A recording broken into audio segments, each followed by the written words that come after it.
O pasado 26 de outubro remataba o prazo de presentación de ofertas para a construción dun novo hangar para o Club de Piragüismo de Boiro detrás do edificio das Colonias. Ningunha empresa concorreu ao procedemento ante as dificultades, din os populares, de acometer o proxecto cun orzamento infravalorado que facía inviable a súa execución.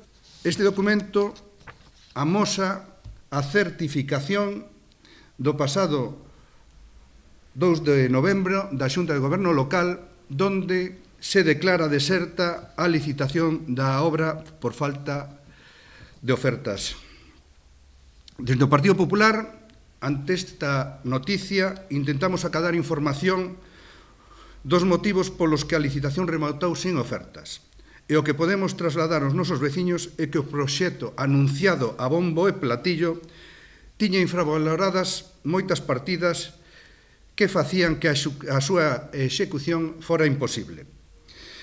E a presentación de algunha oferta por algunha empresa supondría asumir a obra en pérdidas.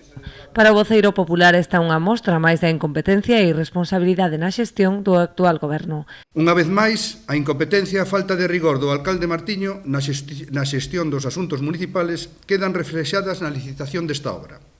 Mentras, xoga ca ilusión dos nosos deportistas anunciando unha obra moi esperada e que é incapaz nin tan siquera de realizar un proxecto para que os posibles licitadores presentan unha oferta para ejecutar a obra. Lembran dende o PP que no ano 2021 tan só se acadou o 36% de execución da inversión prevista, polo que Boiro está a perder o impulso acadado polo anterior goberno, no que o municipio se situaba a vanguarda da obra pública en toda a comarca.